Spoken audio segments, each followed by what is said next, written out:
ایک تاثر جو ہے وہ بہت زیادہ غالب ہے، اور وہ یہ کہ ہمیشہ ایسا لگتا ہے کہ جو امام نے ہمیں، امام حسین نے جو شہادت کربلا کے واقعے سے صرف سکھایا، مجھے لگتا ہے کہ میں اور آپ، ہم جیسے جو لوگ ہیں، میں ان تینوں کی مثال تنزن نہیں دے رہا آپ کو، میرے اور آپ جیسے جو لوگ ہیں، ہم شاید اس میں تھوڑے سے کسی عذر سے کام لیتے ہوئے ہم نے اس کو صرف واقعہ کربلا تک محدود کر کے رکھ دیا۔ یہ سیکھنے کی بات جو تھی کردار سازی کی، یہ تو بہت لمبی اور بہت پیچھے جانی چاہیے تھی۔ بسم اللہ الرحمن الرحیم۔ سب سے پہلی بات تو میں آپ کی بات کو آگے بڑھاؤں گا، جو آپ نے احمد رضا خان صاحب بریلوی کا ایک حوالہ دیا ہے نا، میرے ذہن میں ساتھ ہی قرآن پاک کی آیت آ گئی، الم یجد کا یتیمن فآوا۔ یہ سورۃ والضحیٰ کی آیت ہے، اور اس کی مفسرین نے بعد میں تفسیر کی ہے۔ آپ یتیم تھے، ہم نے آپ کو ٹھکانہ مراد پناہ گاہ دی، اور اس پناہ گاہ کے بارے میں مفسرین نے بعد میں لکھا ہے کہ آپ یتیم تھے، آپ کے پاس مال نہیں تھا، آپ مسکین تھے، ہم نے آپ کی شادی اور بیاہ حضرت خدیجہ سے کر دیا۔ اور یتیم حضرت ابو طالب علیہ السلام، سمجھ رہے ہیں؟ یعنی ان کی ساری کی ساری معاملات حضرت خدیجہ، جیسے آپ نے کہا کہ وہ جیسے غار حرا کے اندر یا اصحاب کہف نے غاروں میں پناہ لی، ایسے حضرت خدیجہ نے نبی کریم کو پناہ دی، اس میں کوئی شک و شبہ کی بات نہیں۔ جہاں تک کردار کی بات ہے تو میں یہ ضرور آج یہ بات کہنا چاہوں گا کہ حضرت حسین نے جس ظرف کا، جس عالی مقام کا انہوں نے عمل سے ثابت کیا نا، آج ہم سب کے لیے نمونہ کس طرح بتائیے۔ حضرت حسین، نبی کریم صلی اللہ علیہ وسلم نے ان دونوں نواسوں کے بارے میں بہت سی ان کے فضائل ہیں، اور بخاری شریف کے اندر کہ یہ جنت کی خوشبوئیں، یہ پھول ہیں، اور نبی کریم صلی اللہ علیہ وسلم ان دونوں کو سونگا کرتے تھے۔ محبت کے بہت سے انداز ہو سکتے ہیں، گلے لگانا، سر پہ ہاتھ پھیرنا، چومنا، لیکن بتائیے سونگنا کیسا انداز ہے؟ یعنی ان کی خوشبو کو محسوس کیا کرتے تھے۔ ان کی کردار کے اندر سب سے پہلی بات جو میں کہنا چاہوں گا، نبی کریم نے کہا یہ میرا بیٹا سردار ہے۔ کیوں کہا؟ یہ مسلمانوں کے دو عظیم گروہوں میں صلح کروائے گا۔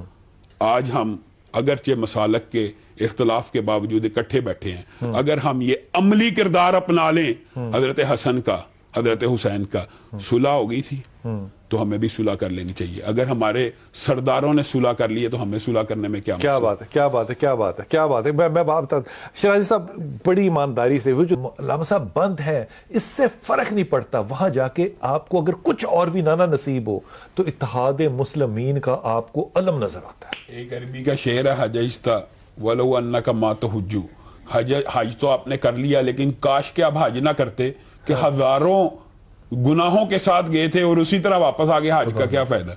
حج تو ایسا ہونا چاہیے کہ انسان جائے اور واپس لوٹے تو ایسے ہو جیسے آج ماں کے پیٹ سے پیدا ہوا۔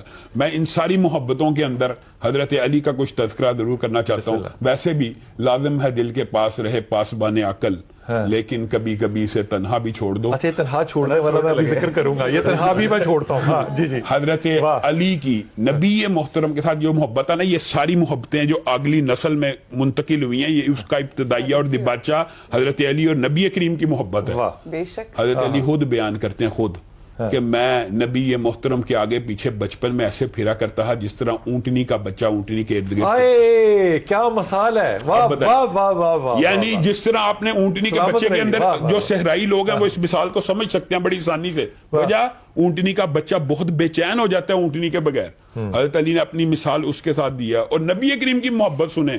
نبی کریم صلی اللہ علیہ وسلم، حضرت علی کو کہیں بھیجا، حضرت علی واپس نہیں آ رہے، تو نبی کریم صلی اللہ علیہ وسلم بار بار نکل رہے ہیں خیمے سے باہر، بار بار نکل رہے ہیں، بار بار، اور بے چین ہو کے آخر پتہ کیا دعا کرتے ہیں؟ اللہ مجھے اس وقت تک موت نہ دی جب تک علی کا چہرہ نہ دیکھے۔ اللہ اکبر۔ اب بتائیں، اور محبت ہے، محبت اس طرح کی ہے نبی کریم صلی اللہ علیہ وسلم کی علی کے ساتھ، اور علی کی نبی کریم صلی اللہ علیہ وسلم کے ساتھ۔ یہ ساری اگلی جو محبتیں، یہ نہیں کہ سارے سلسلے ہیں۔ اور نبی کریم صلی اللہ علیہ وسلم، آپ نے تو آج نسبتوں کو مان لیا، نسبت کیا۔ ہائے ہائے ہائے ہائے ہائے۔ اچھا ایک بات بتائیں، کیا صدقہ ہے، واہ واہ واہ واہ واہ واہ واہ۔ یہ میرا جسم کانپ رہا ہے، خدا کی قسم اس وقت۔ مجھے ایک بات بتائیں، اہل بیت کی جو نسبتیں آپ کے خیال میں اہل سنت نہیں مانتے؟ بالکل مانتے ہیں، وقفہ لے لو۔ میں یہاں پر وہ گندا ہی ہو، آپ کا وہاں پر جا کر پہلے سے ہی یہ محسوس کرنے، اس کا مطلب ہے پہلے سے ہی روحانی طور پر صاف ستھرے ہو کر گئے ہوئے ہیں۔ اچھا، میں علامہ صاحب کی ایک بات کا چھوٹا سا ایسے جو ہے نا،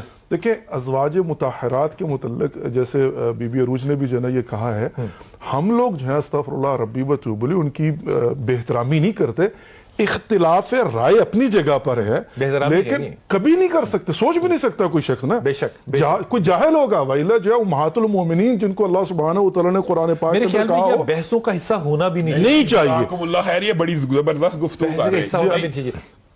اس نے کہا حضرت کمال کرتے ہیں، 20 سال سے میں آپ کی دن رات خدمت کر رہا ہوں، آپ کو بھی تک میرا نام نہیں یاد ہوا؟ انہوں نے کہا یار معاف کر دے، جس دن سے نام محمد میں نے سنا ہے نا، کوئی اور نام میرے کانوں کو سنائی نہیں دیتا۔ اب یہ تذکرہ محبت جو ہے، اس کو لاجسائز کرنا، اس کو منطقی انجام دینا، اس کو شرعی حدود کے اندر رکھنا بڑا مشکل نہیں ہو جاتا؟ لال بھائی، اسی محبت کا ایک تذکرہ میرے ذہن میں، ابھی آپ نے بات کی تو پھر آ گیا ہے۔ نبی کریم صلی اللہ علیہ وسلم نے کہا ابھی جو شخص آئے گا وہ جنتی ہوگا۔ حضرت ابو بکر داخل ہوئے، پھر کہا اب جو شخص آئے گا جنتی ہوگا، حضرت عمر داخل ہوئے، پھر کہا اب جو شخص آئے گا جنتی ہوگا، اور ساتھ ہی ہاتھ اٹھا لیے اور کہا اللہ اب تو علی کو بھیج، اللہ اب تو علی کو بھیج دے۔ اور دعا تو نبی کریم صلی اللہ علیہ وسلم کی ویسے ہی قبول ہونی تھی، حضرت علی آئے اور حضرت علی کو جنت کی بے شمار مرتبہ بشارت دی۔ اور جو دوسری بات آپ نے کی ہے نا کہ میں جب ادھر گیا تو مجھے اندر بے خوفی اور کوئی ایسی، میں آپ کو بتاتا ہوں یہ وجہ یہ حضرت علی کی شجاعت اور دلیری کی وجہ ہے۔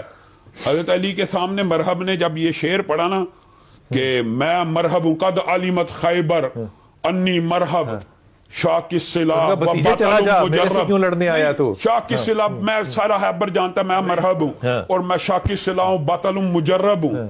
تو حضرت علی نے جواب میں کیا کہا تھا؟ انا الذی سمتنی امی حیدرا کلیسی غابات کریہ المنظرا او فیہم بالسائی کیل السندرا، اور میری ماں نے میرا نام شیر رکھا ہے۔ یہ آپ نے وہ فیل کیا ہے، وہ شجاع، وہ دلیری۔ اور اگر تو میرے طرف تیر بھیجے گا میں پورا درخت تیروں کا تیری طرف اچھال دوں گا، جو کرنا ہے لڑے۔ پھر سب کو پتا ہے وہ مشہور واقعہ۔ اور لڑائی بڑے انصاف میں ہوئی، اس یہ ذکر کروں گا ابھی میں۔ اگر جب شیروں کی کچھ کہنے کو دل نہیں ہے، وقت پہ بات کو میں ایک آگے اور بڑھانا چاہتا ہوں۔ مرحب کا واقعہ جو آپ نے بیان کرنا باقی وہ آپ بیان کرنا، لیکن میرے ذہن میں وہ واقعہ آ گیا ہے۔ حضرت علی خود بیان کرتے ہیں کہ نبی کریم صلی اللہ علیہ وسلم اور میں خانہ کعبہ گئے، اور نبی کریم صلی اللہ علیہ وسلم نے ارادہ کیا یہ جو بت ہے نا ان کو گرا دیا جائے۔